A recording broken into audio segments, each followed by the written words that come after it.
Alright, so what I'm going to do today is a little bit different. It's going to be using the point figure on the euro on a slightly higher time frame. Um, I'll just go over it.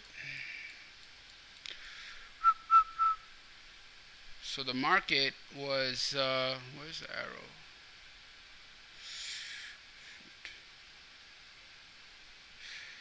The market was in an uptrend. Alright, up to this point over here.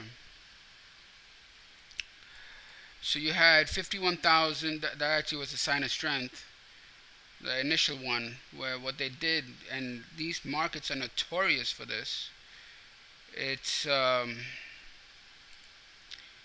go right below here, and they bob it back up on heavy volume, buying it all back. So, so the green is high volume up, the blue is a hinge. Alright, the hinge is a different concept. I'll explain it. Just think of it as consolidation or the ending of a period. Alright, the ending of a period is, I think, the best example. A period of accumulation, a period of distribution, a period of whatever. Ending of one move and possibly indicating a potential for a new move. So over here you have high volume. You have 51,429, and then it broke out on more high volume, 62,519, and pulled back, and then it did it again. Over here, broke out, pulled back, did this, hinged, and finally went up. So the point here is that the market was in a very clear uptrend. Alright. Now, as it was making this high and this other high, all of a sudden you have 117,000 right here.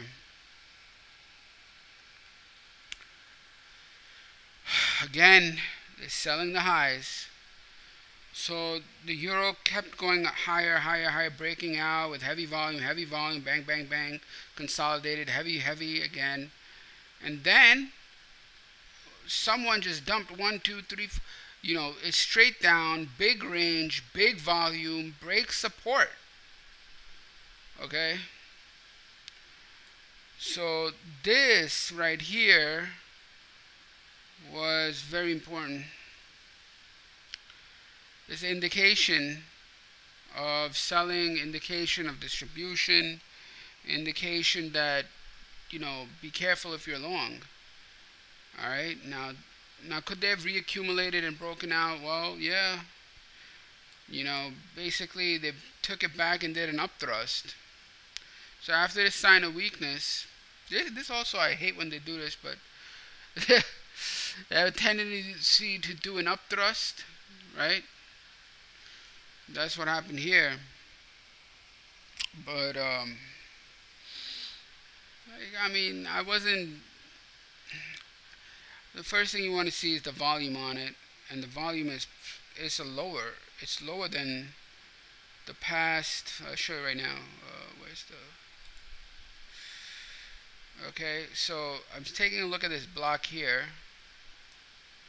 Alright, that breakout after the sign of weakness is actually lower than the volume in the consolidation. You see? Right there. So that is telling, because most people know that breakouts typically are validated if they have consolidation before them, and when they break out on volume. Right? So it's not supposed to have less volume than the consolidation.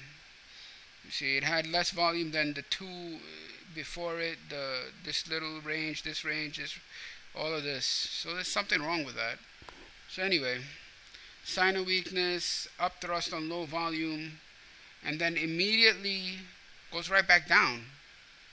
Now, if it broke out like this and it was holding, that would be a red flag. Okay, they're absorbing the supply that's coming in after the breakout. But why is it that on the break the next bar goes all the way back down? It's not holding. In fact, it's hugging the lows. All right, so red flag again for the longs. Like, your breakout failed. Period. It failed over here with a sign of weakness, and then on the second attempt, it also failed. So, you know, what's going on? Breakouts are failing, and they're being sold. Then, what was very telling was um, was what happened afterwards. If you see this entire sideways range, right, that's distribution, look at this.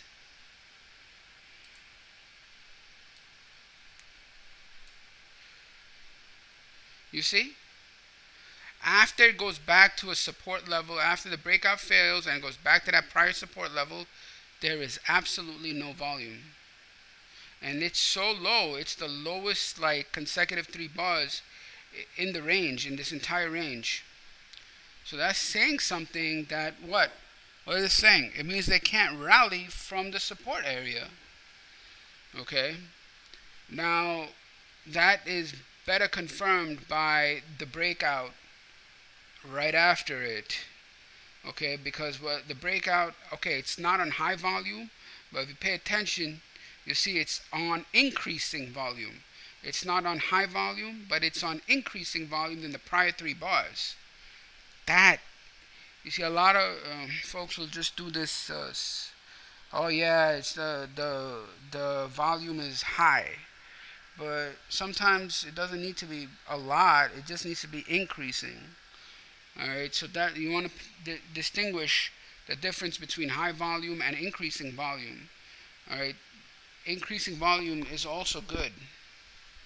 It's not just okay a high volume and like 2 times 200% or something like that. But anyway, so increasing volume and it breaks down. Now what happens is it goes back up and starts moving sideways, hinging. Alright, that hinge is telling me there's no demand. The hinge here is saying there's no demand, then you have a breakout, then you have a hinge. What's it saying? They can't rally, no demand, no buying pressure. It broke, supply went, now it's demand's turn. Demand cannot go high, cannot, is stuck. There's no, what is it? No force.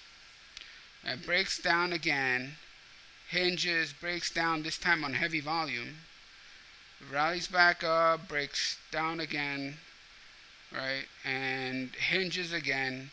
So another thing is, like, once it's in a downtrend, I'm looking for demand to prove itself. Supply already proves itself. All right, so I don't need to validate. Okay, every bar, needs to have increasing volume or supply or high volume. Demand has to prove itself because trend is down here. Then it finally breaks here, and this is where it gets really interesting. Right here, when it breaks, the volume is extremely high. That's the climax. That's the ending action. That's where if you're short, you have to worry. Okay, why? This is the biggest volume in the entire markdown. In the entire markdown, that's the biggest volume, and the range kind of shortens a bit. You see, this is more range. This is less range than 2 bars before it. Yet there's more volume, which means they want to support that level. I mean, in other words, effort reward. Okay, so there's effort reward there, but combined with climax. After that, it hinges, and this is the first time we see a hinge pop up, break out to the upside. Okay, very important. Now it's the force of supply that's weak. It's the force of supply that's weak, and demand at that moment took advantage of it, popped its head up. Then it moved to the side, hinged again, and breaks out again. Okay, it's force of supply, weak, bang. It keeps on doing this until you get this high volume rally. And this, you really have to ask yourself, like, what's going on here is, like, 39,375. Yeah, it's high volume, but Look what happens after it. Does it hold? No. It breaks right down. How can that be bullish? It's the same concept I explained over here where breakouts cannot hold. Breakouts cannot hold. Like over here on this up thrust, it could have been a breakout, right? But look what happened. It goes right back down. It can't hold. If you have a breakout, it needs to hold. Over here, you have a breakout, and it goes right back down. It can't hold. So that is bad. That's all I want to say. So it goes up, cannot hold, goes right back down. The other thing is, if this is a counter trend up, which obviously it is, a counter trend up, what would you call high volume at the top? It's climax. This is the counter trend climax. Get it? So this little accumulation initiated the counter trend, and this is the counter trend climax. Okay, just like this was the climax of the down trend here, this is the climax of the uptrend, which is a counter trend, which is actually a retracement. The pullbacks themselves, as well as the counter trends, also within them have climaxes. Again, not my words. You can go read the first study. He mentions it. He actually mentions, I think, something like a climax bar on pullbacks in the first trend study in the swing trading course. But put that, anyway, over here, this is your climax for this counter trend up. And then what do you have now? You have a break and continues down. Now, I don't know what's going to happen next, but what am I looking for? I'm looking for the hinge. That's, when it breaks, hinge, break, hinge, break, hinge, break, hinge, break, hinge. That's what you get. Okay? So over here, it broke on 49,249, and it's making good progress. And now I'm going to look for a hinge, but the thing is, you have to be careful. Why? Anytime it goes back into that support level, like you have to be careful, because there's chances it can bounce or stop or run or whatever. So that's the thing. All right, we have to be careful if you're short to see if a rally comes from here. Now, putting everything I said to the side, let's take a look at the counts. Okay, how to use point figure? One of its thing is, you use the count, right? Now I'm going to delete this. All right. So the cause off the top line, okay, up to the up thrust. And I think it's 1, 2. It says 26. No, what is that? 16. All right. So about 16. The effect. 1, 2, 3, 4, 5, 6, 7, 8, 9, 10, 11, 12, 13, 14, 15, 16. Right there. Bank. Okay. Now for the counter trend, I'm going to delete this.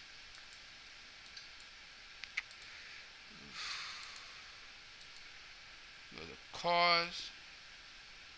1, 2, 3, 4, 5, 6. Let's go around here. It's about 8. About 8. Effect. 1, 2, 3, 4, 5, 6, 7, 8. Right there. Alright, now that doesn't mean you just take any horizontal line. Like, you have to know where that accumulation occurred. Okay, so, and where the points of support are, and then do the count. And so, alright, so that area was already an area for the Wyckoff trader to anticipate. Okay, it may have gone there, may not have gone there. Like right now, I'm looking at this and seeing if I can get a count across this area right about here. 2, 3, 4, 5, 6, 7, 8. 1, 2, 3. 5, 6, 7, 8. It looks like it's gonna break the low. Okay, there's a count I could do across here. So I think it's 1, 2, 3, 4, 5, 6, 7. About 7 or 8. So fact, 1, 2, 3, 4, 5, 6, 7. I got a retest of the low or whatever. But I'm also going to look for a stepping stone count that goes sideways and breaks. Does this work all the time? Not really. And when Wyckoff used it, what I remember is he used a 1 point figure chart. I think he also used a 3 point figure chart. So like 3 point reversal, or not 3 point, 3 box reversal. All right. So that, I mean, I don't want to use so many charts. It gives me a headache. But this is good enough. You know. I know that this is the climax, that, and it can't hold. It goes right back down. So that is not a breakout. If it was breakout or indication of strength, it would not take out the lows. In fact, it wouldn't. It's not even supposed to come to the lows. Okay, and and that's it. So from what I'm seeing, I was kind of just experimenting with the euro because I wanted to see what, because FX offers a lot of opportunities that other markets do not. So long as you can get the volume, which you can, and it seems like the same principles that you'd use in futures or stock or whatever you can use in the FX, and it really is a market where you have supply and demand and the same concepts. Um, so so stay tuned. And here we have, since the climax and since the thrust, the climax here, the major climax of the downtrend, and the minor climax of the counter trend uptrend, you have the biggest volume. Okay, that's the biggest volume in 1, 2, 3, 4, 5, 6, 7, 8, 9, 10, 11, 12, 13 bars. That's the biggest volume in 13 bars. And since the prior climax, so this is very interesting now. I want to see the sideways and how it moves. All right. So, and again, like, it's just a trend review. It's nothing more than that. So thank you and have a good night. Bye.